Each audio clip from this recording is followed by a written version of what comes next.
My name is Heather Callow, and I'm serving as moderator for tonight. And so it's my pleasure to introduce our guest for this evening, Knox Thames. And as you know, he is an international human rights lawyer and advocate based in Washington, D.C. And he was State Department Special Advisor for Religious Minorities for the Near East and South Central Asia during both the Obama and Trump administrations. And he currently serves as Senior Fellow directing the program on global faith and inclusive societies at the Washington, D.C. campus of Pepperdine University. Everything he does has a complicated title. But he has worked at the intersection of global affairs, religion, and human rights for many years now. And his new book, Ending Persecution, will be forthcoming this September from Notre Dame University Press. Now, Knox is someone I also know personally because he and my husband Tom and I were active members of the same church in the Washington, D.C. area. So it's my particular pleasure to invite you to join me in welcoming him here this evening. Thanks, Thank Knox. you. Thank you. For our time together tonight, I'm first going to pose a few questions to Knox that we hope will enable him to allow us to better understand the scope of some of these issues, and then I will open it up to questions from all of you. So let's start with the personal. Tell us something about how this topic of religious freedom and international human rights came to be central to your work. Well, first, thank you for having me, and it's great to connect with old friends, Heather and Tom, and it's great to be here in this beautiful sanctuary in a place that I'm told has a beautiful view.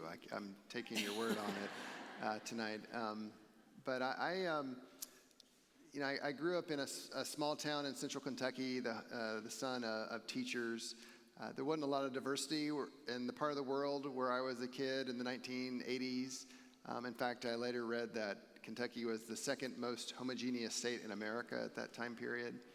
But I was blessed to have parents who were educators and wanted to make sure I and my siblings were exposed to the wider world and would bring in folks from different backgrounds, different countries to have meals with us. And it sparked an interest in international affairs. And after finishing undergrad at a small Baptist school in central Kentucky, I ended up moving to Atlanta as an AmeriCorps volunteer to do refugee resettlement. And that was a really foundational experience because for the first time in my life, I had friends who had suffered unimaginable cruelties because they were from the wrong clan, the wrong faith, the wrong neighborhood, and they literally had to pack up their things and run for their lives in the middle of the night. And that kind of sparked my interest in human rights as a profession. I will also say that time doing refugee resettlement was foundational or formational because I met my wife doing it. So it was had lots of our story begin there in Atlanta. But I came up to D.C. for law school, in part because of this curiosity about what role I could play in promoting human rights, but also just as someone who imperfectly tries to live out the Christian faith, but does try to take it seriously. Felt like, we're called to be a voice for the voiceless, to speak up for the oppressed. And so went to law school to get the skills I needed to be that advocate. And then just through a series of providential doors that opened, found myself doing religious freedom work focused on the former Soviet Union, the stands, the caucuses, but quickly saw that issues of religious freedom are relevant everywhere. They were relevant in these post-Soviet states, but there was also issues in a country like France, or how they were dealing with new communities that were deeply religious but weren't traditional French Catholics. And I've just stuck with it since then, and it continues to inspire when you meet these advocates for these fundamental rights who are willing to sacrifice and risk so much, and also the victims who really are survivors, and they're unwilling to give up what's core to themselves, their beliefs, their understanding of God and the universe, and that is also inspiring. Thank you. How big is the problem of religious persecution globally? Can you give us an idea of key indicators and trends that you see and how things vary from region to region or with different religious groups? For sure. You know, we all experienced the COVID-19 pandemic, but I also like to say there's another pandemic that's plaguing the world, a pandemic of religious persecution, where really almost in every country around the world, as people and faiths and cultures are intermixing as never before in human history. I mean, everybody is everywhere. Every country is struggling with this. How do we make space for people who think and believe different things than what we think and believe? The Pew Research Center has done some fantastic survey work that helps quantify the problem. They have found that roughly 2 out of every 3 people on earth live in a country that restricts the free practice of faith. Now, that doesn't mean 2 out of 3 people on earth are persecuted, but rather they live in societies with very narrow lanes of permissible religious activity. And if someone questions those lanes, tries to change lanes, they will be quickly in a world of hurt from their government, from their neighbors, or both. At the same time, the Pew Research Center has found that there is levels of religiosity continue to increase worldwide. While in the United States, we've heard about the growth of the nuns, the NESs, and Europe is sort of post-Christian.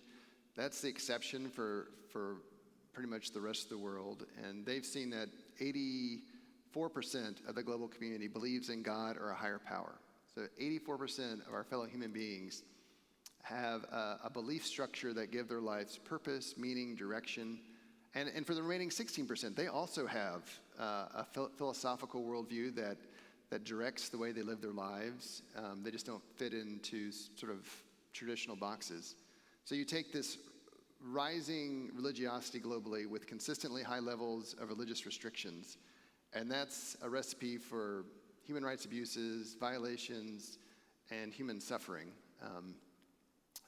In the book, my book that comes out in September, I identify 4 different types of persecution, because when you think about it, it seems monolithic. Well, everyone's facing religious persecution. But as someone who worked in government for 20 years, and the United States does a tremendous amount globally to promote human rights, to promote religious freedom, if we're going to have effective policies, we need to understand the challenges. So there's authoritarian persecution, like you would see from China, that's crushing Uyghur Muslims, Tibetan Buddhists, and different expressions of Christianity. Then there's also democratic persecution. In the book, I talk about what I've observed in a country like India or Sri Lanka, where majorities are able to use the power of the ballot box to transform their beliefs into law, which has a devastating impact on minorities. With that, there's extremist persecution. So here is a country like Pakistan. I also talk about the Republic of Georgia, the former Soviet, from the former Soviet Union, where extremists will whip up mobs to go ransack a neighborhood, burn down places of worship. And then the last form of persecution is terrorism. So that's ISIS, Al-Qaeda, where criminals are willing to use violence to enforce their understanding of a particular faith or belief system. So these are the typologies that exist, and I think as Americans, of people of goodwill, we need to be asking our government to find solutions to these vexing problems. Yeah.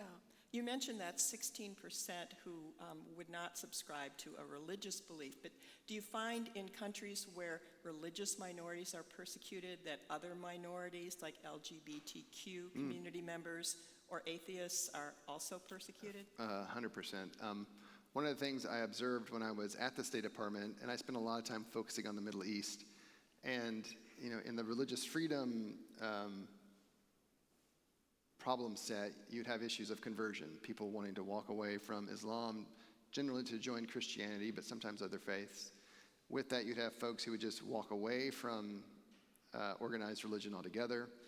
And then you also had the LGBT community that was having to hide this important part of who they are from their neighbors and their leaders And I've observed that each of those communities, while they don't interact at all, they face very similar forms of persecution from government, from neighbors, and the solutions for one community actually would help the other two.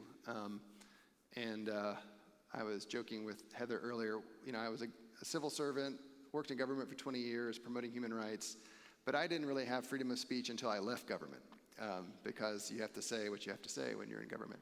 But I was very fortunate to have an article in USA Today where I talked about, wouldn't it be great if these three communities, people representing converts, people representing the atheist community, people representing the LGBTQ plus community, while we have really vicious fights at home over important issues related to civil rights and accommodation, overseas, these battles are life and death. They are just at a different level. And could we all come together just on a shared belief in human dignity? We can leave the other questions for a later discussion, but could these three communities come together to say, no, these people need to be protected from harm or violence or jail for how they pray or how they love, and we can agree on that. Wouldn't that be cool? And I do think it would be cool. It has yet to happen, but there is, I think, a community of suffering that does present opportunities for new types of advocacy that can get people's attention in ways that would be surprising, and that element of surprise, I think, can lead to political energy that is often lacking. Help us understand how international organizations like the United Nations work to promote religious freedom globally, and have you seen that be effective? So the UN Universal Declaration of Human Rights is the yardstick from which really all countries' behaviors regarding their citizens is measured.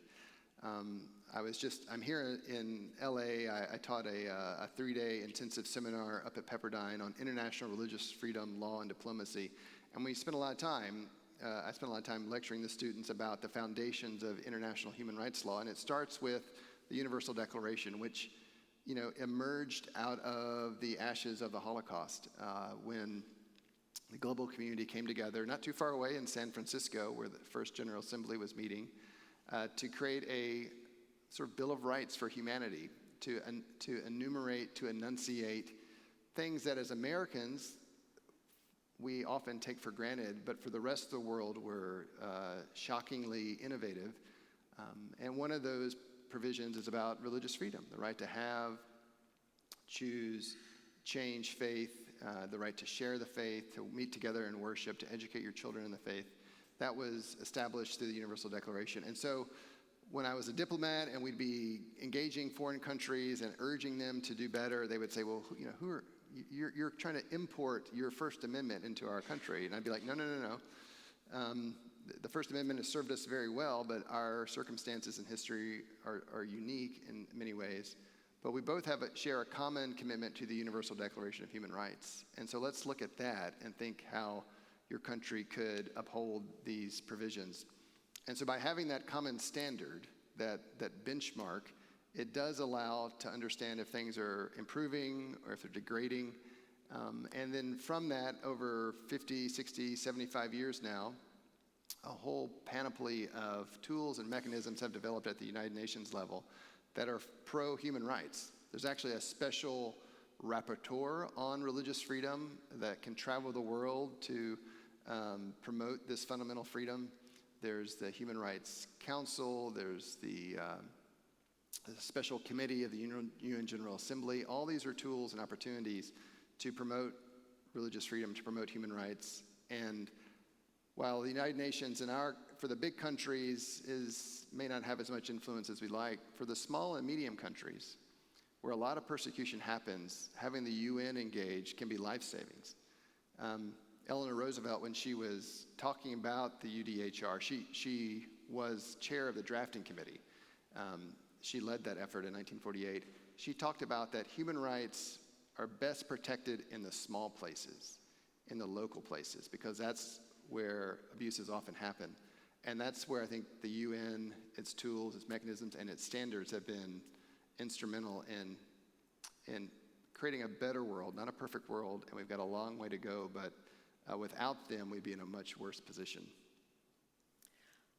Let's turn our attention to American foreign policy. Some would say, why should the United States care about persecution elsewhere? With all the challenges we face at home, can we make any difference?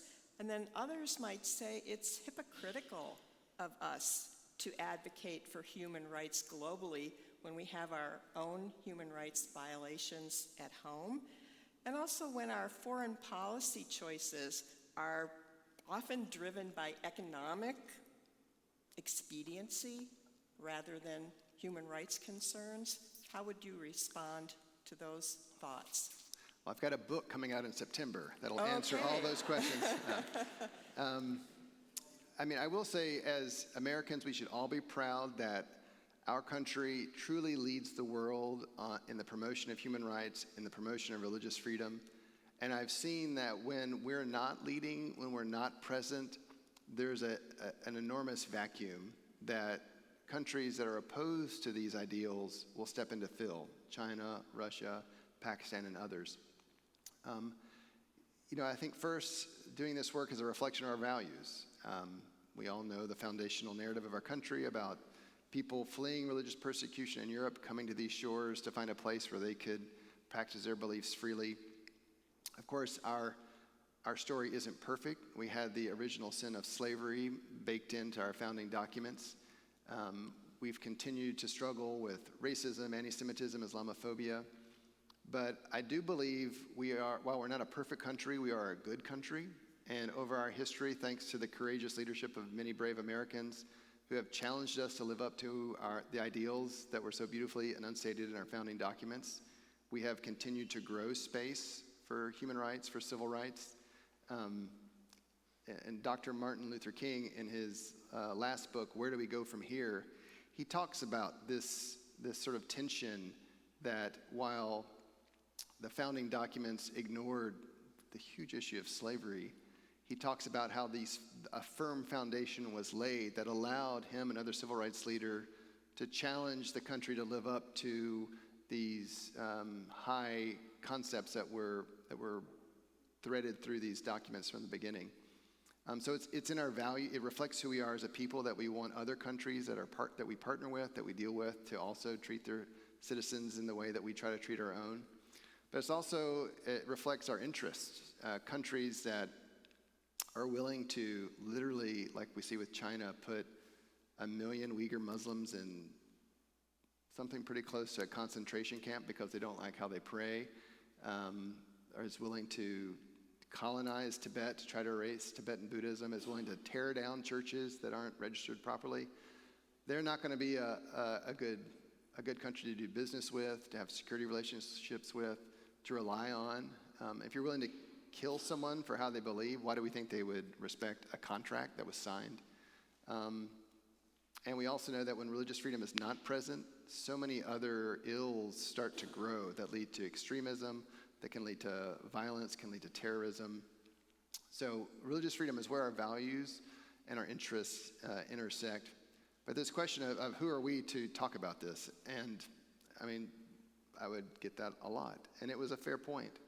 And this is where having these UN documents was so important, because it wasn't us trying to export something, but rather asking countries these are mutually shared agreements that we've all signed up for, and we actually want your country and your people to succeed, and based on our hard lessons learned, please learn from us.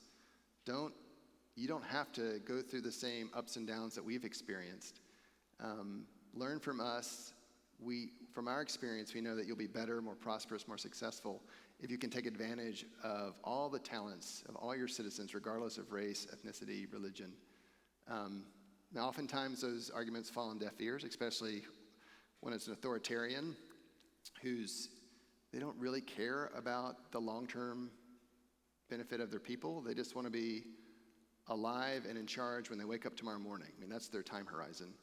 And so that presents challenges for how do we leverage our influence and our power to create the winds for political change where they currently are lacking. And that's a larger, harder question, but one we need to think about. Could you give us some specific examples of places where you have seen these efforts to advocate for religious freedom, or specific policies where you've seen on the ground that it makes a difference? One example that I worked with closely when I was at the State Department was the country of Uzbekistan. It's a former Soviet republic in Central Asia. It's the most populous country in Central Asia. There'd been a longtime dictator who had jailed, we believed at the time, 5,000 Muslim men because they wanted to grow a beard under the guise of combating extremism, had closed churches, had persecuted groups, proselytizing groups like the Jehovah's Witnesses, prevented Muslim families from taking their children to mosque to sort of continue their understanding of the faith. There was that dictator, Karimov, eventually died, as we all will. They don't seem to realize that sometimes. But the new president wanted to turn over a new leaf and re-engage with the United States. And so we were able to use the special tools that Congress has given the State Department. In 1998, Congress, 25 years ago, in fact, Congress passed the International Religious Freedom Act. It was a bipartisan piece of legislation that Bill Clinton signed into law that created a special office of religious freedom at the State Department, a special ambassador, and some special tools to encourage change. And we were able to use those mechanisms to have carrots and sticks to say, Uzbekistan, if you want to re-engage with the United States, we would welcome that. But here's are some issues that the United Nations has identified that you need to work on. And if you choose to continue to persecute, then our relationship is going to constrict, and benefits that you have with us now will start to go away. And that concept of having consequences, of saying, we want to partner with you, but at the same time, these issues matter. And so if you choose to ignore our advice, then we're not going to be as close as you'd like to be. Created momentum that led to the release of thousands of Muslim prisoners. They can take their children to mosque. Churches have been registered. It's not perfect, but it's a heck of a lot better than it was because the United States used some of our influence to encourage this country to go in a positive direction. I wish I had more examples. There are a few others I could reference. But oftentimes, issues of human rights, this is not just religious freedom, are sort of towards the bottom of the to-do list. And I think that's the challenge of being a superpower when we are focused on energy, security, trade. And that's the role of my colleagues who are still in the State Department in the various human rights offices, to be that angel on the shoulder saying, we could do this differently. There's a better way to do it.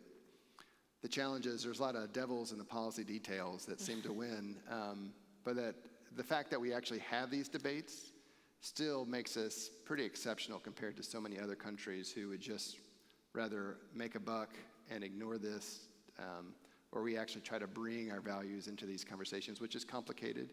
We're not perfect at it, but it's important that we do it.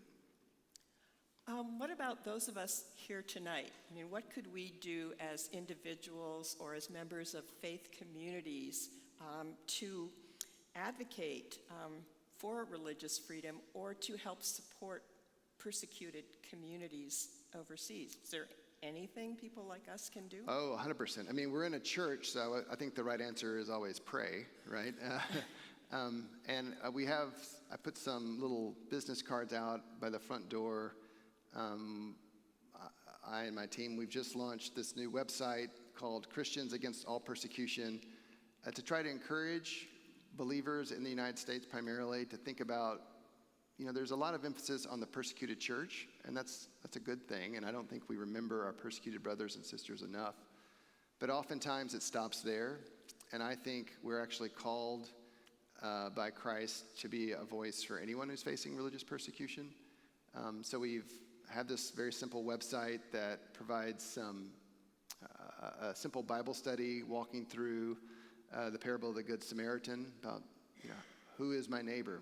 Well, Christ used the example of the Good Samaritan who was coming from a different religious community, ethnic community, as the hero who risked his life to rescue a stranger, and we're to go and do likewise. So just trying to encourage us as we think about persecution, encourage us to pray for our own, but also pray for their neighbors, as they are also made in God's image, and they also have that divine spark, and we are to love everyone. And what greater way can we do that but through prayer? So there's information out there by the door.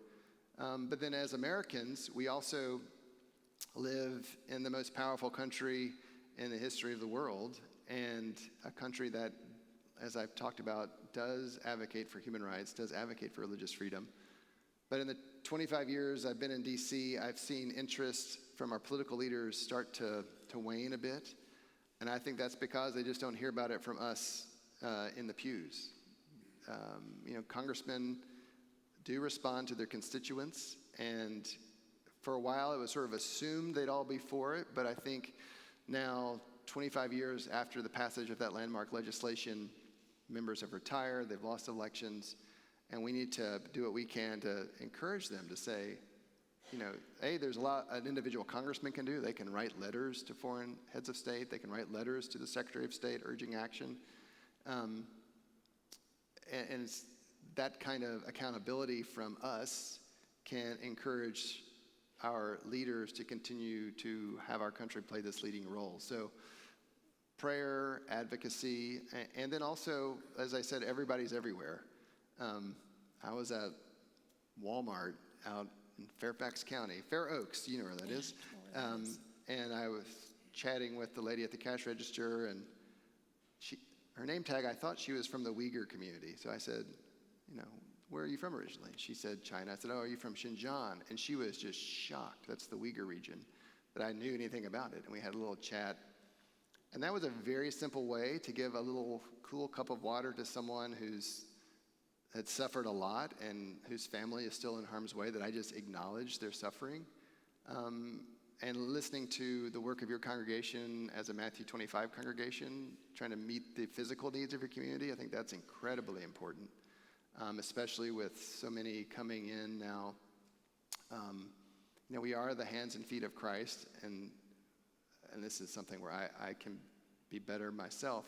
How are we not just looking overseas, but also looking next door in our community to be mindful of the opportunities that God is putting before us? One current conflict with a long religious history behind it is the attack by Hamas on October the 7th and the subsequent attacks by Israeli forces in Gaza. Since you were, during the Obama and Trump administrations, advisor for religious minorities in the Near East, what are your thoughts about this conflict? It's a tragedy upon tragedy upon tragedy. The Hamas attacks were evil, unjustifiable. The Israelis, as any government, has the obligation to protect their citizens and try to bring back those that were kidnapped.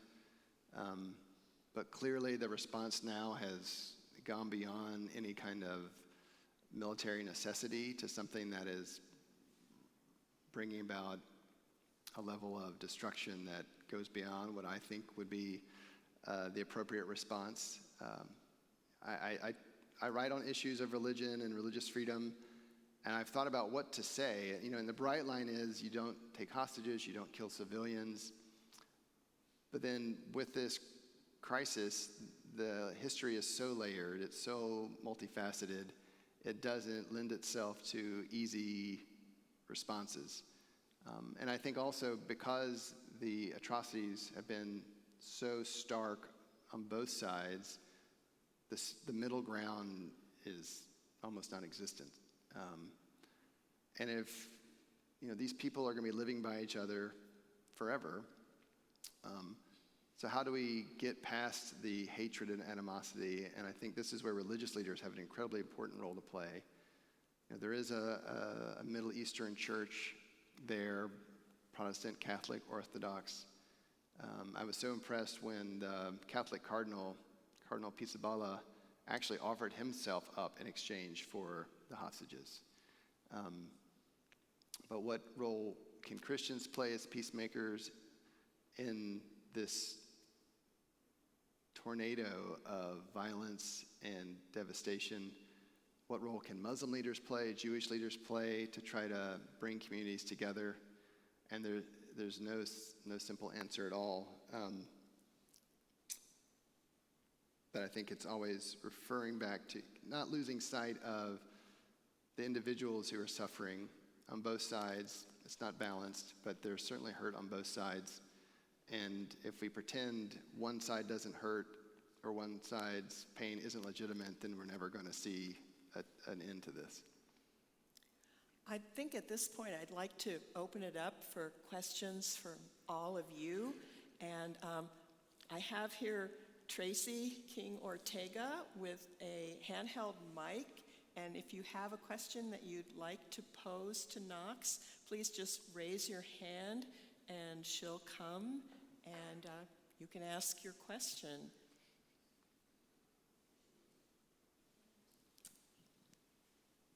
Some of us can't get onto the front lines anymore. Could you hold it closer to? We can't get onto the front lines anymore. But we are bombarded every day with requests for funds, and we can do that. One of them is a refugee organization connected to the United Nations. I hear from them every day. I hear from the Presbyterian Church. Do you have any recommendations about how to sort out these, I don't like the word charities, these nonprofits, non-governmental organizations?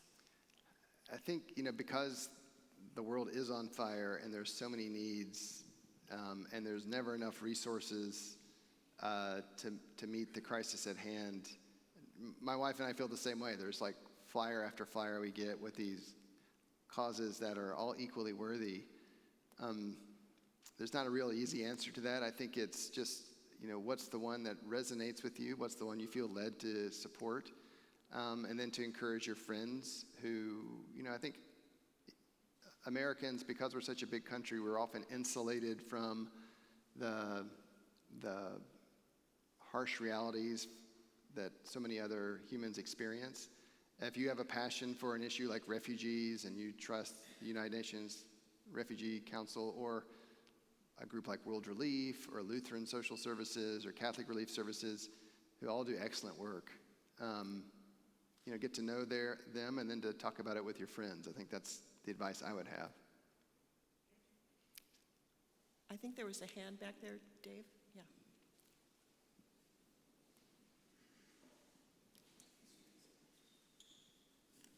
Heather, what a great program. Thank you very much for hosting it. Mickey and I had a privilege of traveling to Hong Kong, so still on the theme of China. What's happening with the Christian community in Hong Kong? I mean, it's under incredible pressure. The Beijing breaking its promises that it gave the United Kingdom when control was returned to Hong Kong of one country, two systems has resulted in a huge, of course, decline in democracy in Hong Kong. From what I understand, the Catholic Church has been most seriously impacted in Hong Kong because several of the bishops have been outspoken about the return of mainland control. And I think Hong Kong is experiencing trends that Christians on mainland China have been experiencing for decades, which is there is the state-sanctioned church with a portrait of Chairman Xi that needs to be hung. And if you're not willing to go along with that, then you're going to find yourself in a small prison cell. There's been a region in southern mainland China that was sort of the Jerusalem of China that had, impressive cathedrals, giant churches that the government has just bulldozed down in the last 5 years. So there was a hope that, atheism of the Chinese Communist Party was starting to wane because of the sort of pro-business approach, and we saw religious communities start to thrive in a way we hadn't seen since the Communist Revolution, but that Chairman Xi is turning the dial back. So Christianity is under incredible pressure. Tibetan Buddhism is at the risk of sort of ceasing to exist in China, and the Uyghur Muslims are facing what both the Trump administration and the Biden administration have called a genocide. And there's not much those two administrations agreed on, but they agreed on that. So it's a devastating situation, and one where, again, really only the United States has the weight, power, and influence to do something to try to encourage the Chinese to take a different approach.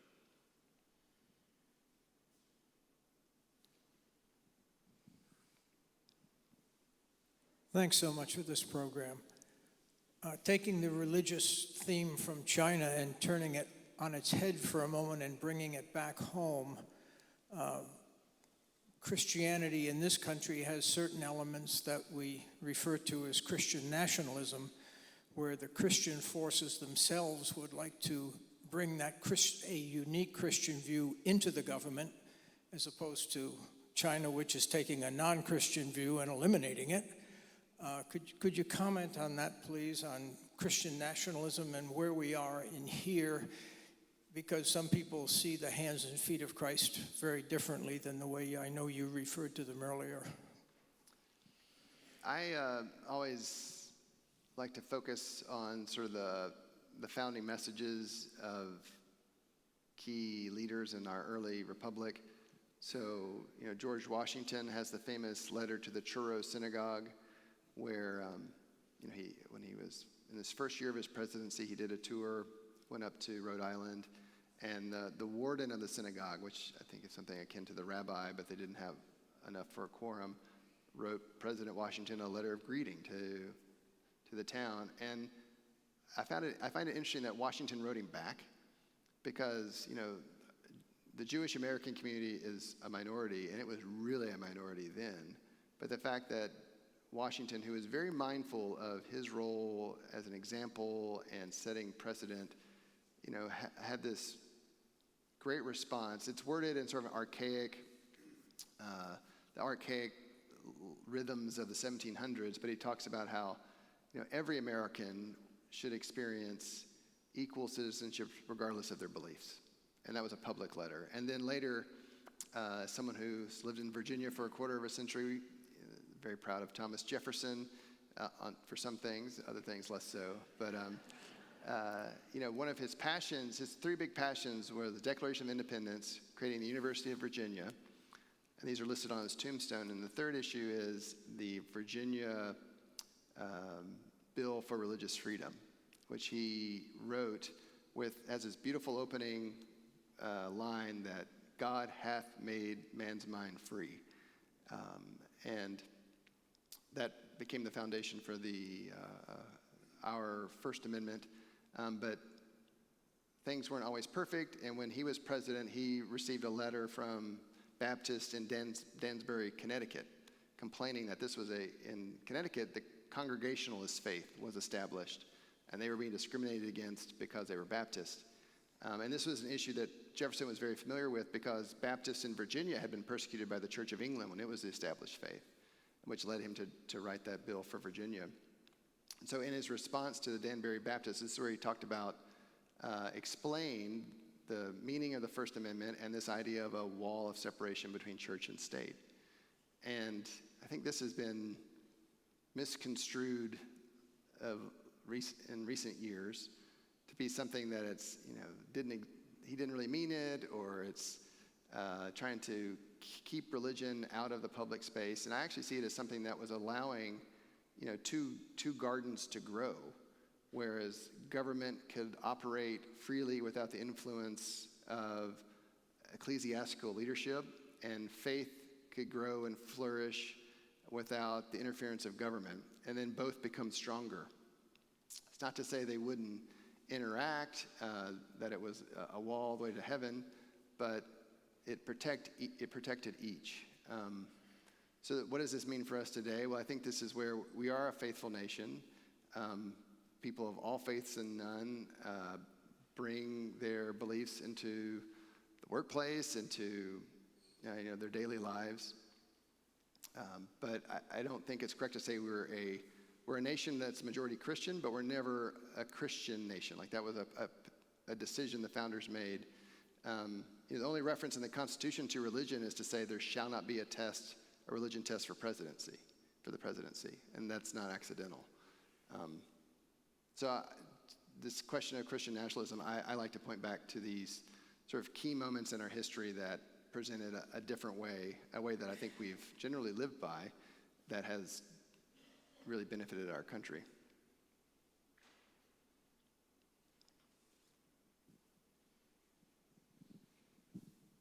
Hi, Tracy. I just wondered about this line between like someone's religious practices and then like fundamentalism, or where it harms others. So, I mean, we think about Hamas, right? Like they're practicing theoretically their faith, possibly, but it annihilated people, harms people. So I guess I am really curious, how do you negotiate that? How do you think about that when, how much harm is too much harm, that it's now on the fundamentalist bent? Yeah, I mean, this is the sort of, if you're really a supporter of religious freedom, you have to be comfortable with the idea that people can hold ideas that you find distasteful, extreme, hateful, because that is part of freedom of conscience that comes in the right. As I was talking with some of your congregation at dinner, I had this quip, I would say, like, you have the right to believe I'm going to hell. You just don't have the right to get me there. Like that's different. So when it crosses the line into violence, that is always impermissible. One human right can't be used to take a different human right away, like the right to life. And so, people have said, well, your religious freedom is empowering the terrorists because you're allowing them to have their places of worship to plan. I'm like, religious freedom is actually an antidote to terrorism because it creates that marketplace of ideas. It empowers people to say, actually, our faith doesn't believe you should go kill your neighbor.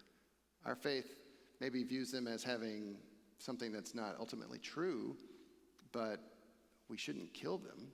And I think this is where there's been a lot of my Muslim friends have been very vocal about, their faith does not advocate violence. Yes, they have a different view of the eternal. Yes, they have a different view of ultimate truth. But they can cite passages from their holy books that justify inclusion and equal citizenship. And it's often like, how can those voices be lifted up? And I think it's also true for our own community of Christians, that when the question about Christian nationalism, when we hear people describing our faith in ways that we disagree with, we've got to come up with arguments that help explain and hopefully educate that, well, the way you're reading the Bible, there's some other passages you need to consider to steer them back. So it's, at one level, it's an intra-debate. Like, it's not for me to tell Muslims what their holy book means, but we do have a role to help defend what we think the Bible means. And that's, again, part of that new website we've launched, is just to give some tools and help encourage Christians to think about, oh, yeah, we should be praying for non-Christians, even though they may be competing with us for souls. If they're suffering harm, we're called to be the first one to speak up for them. So it's a long, slow process, but it's one of engagement, it's one of conversation, it's one of continually going back to those debates and arguments and not giving up, even though it's a long, fraught battle.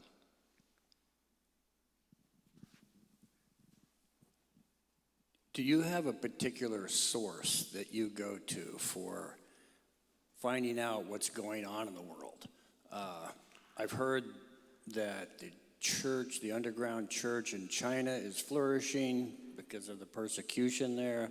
I've heard Russia is a Christian nation. I find some things that I hear hard to believe. Are all these answers in your book? I wish.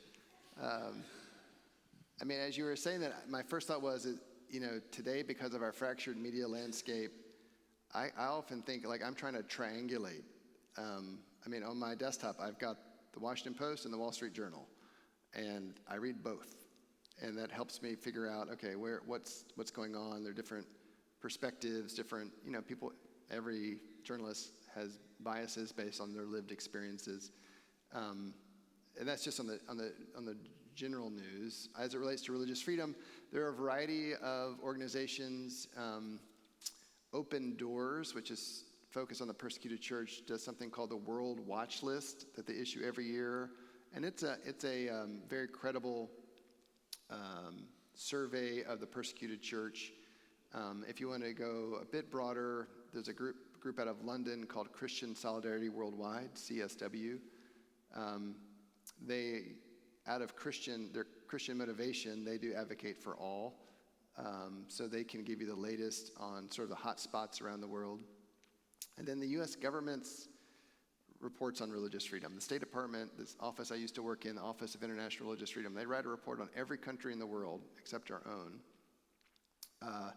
with a detailed analysis of what's happened over the past 12 months.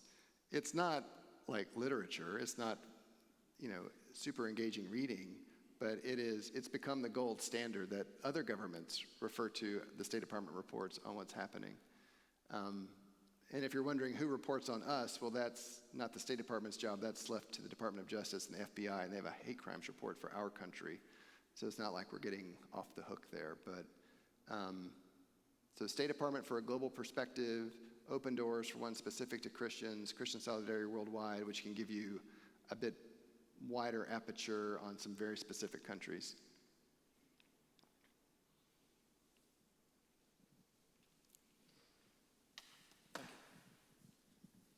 At the beginning of your talk, you cited Indians using the ballot box as a majority to kind of suppress the minority view in many cases, which feels like a cautionary tale to what's happening closer to home.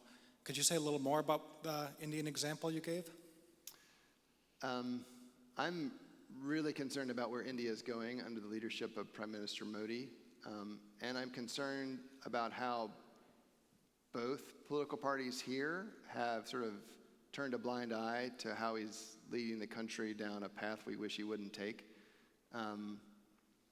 So there's been consistent reports of mob violence against Muslims over allegations of eating beef because some Hindus, not all, but some Hindus believe that is a violation of their faith. And so there'll be lynchings of Muslims, lynchings also of Dalits, if you're familiar with that community, who also eat meat, just over the allegation of it.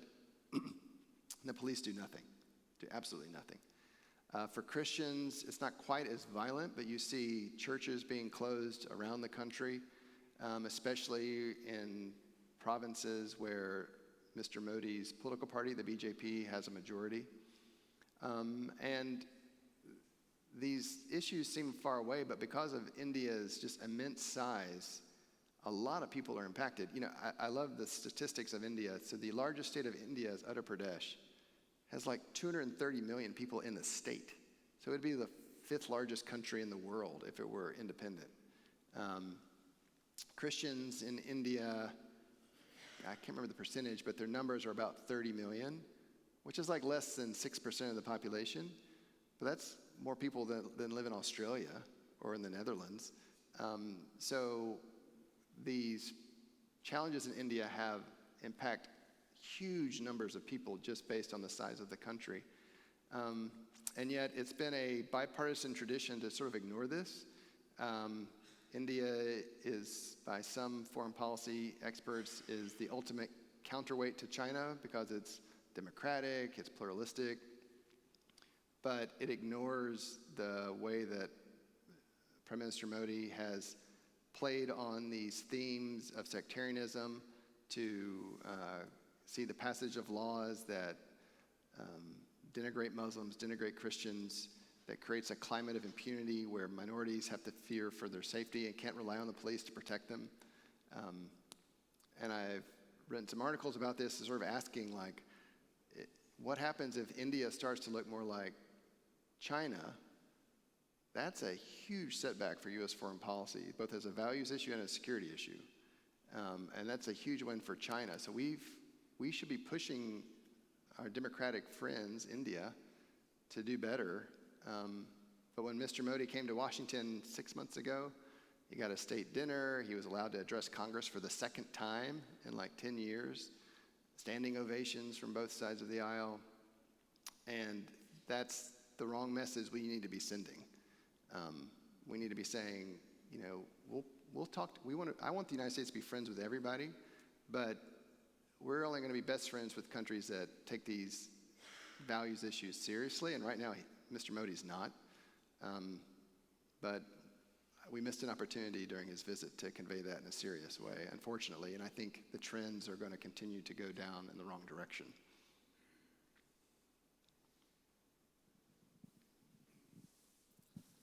Hi, you talked early about the human rights that Eleanor Roosevelt wrote.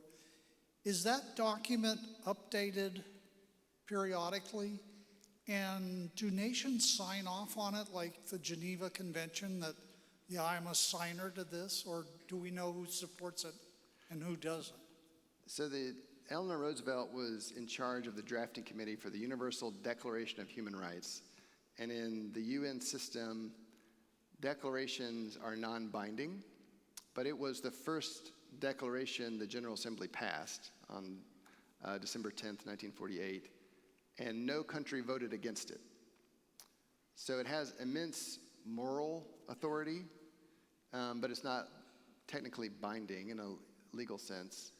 To fix that, in 1967, the General Assembly passed something called the International Covenant on Civil and Political Rights, which was a treaty, which came into force 10 years later in 1976. We only signed it in 1992. But that, if a country signs the ICCPR, then they're saying our laws and policies will be in line with these 35 some odd articles on a variety of human rights issues. Now, the reality is a lot of countries will sign anything, and they don't take it very seriously. We take treaties incredibly seriously, which is why we took so long to sign it. But the ICCPR is a good kind of indication of your question, like who's at least in theory signed up for the human rights regime.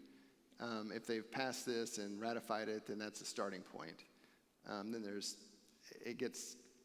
it can be a little bit more technical, because countries can place reservations on particular articles, which give them a carve out for their responsibilities. But on issues of religious freedom, it's generally considered to be at the level of customary international law. So it doesn't matter if a country has signed a document or not, because it's just the practice of nations.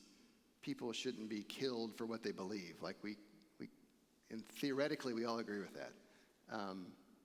But the ICCPR is sort of the legal document you can look for to see which countries have signed up to support human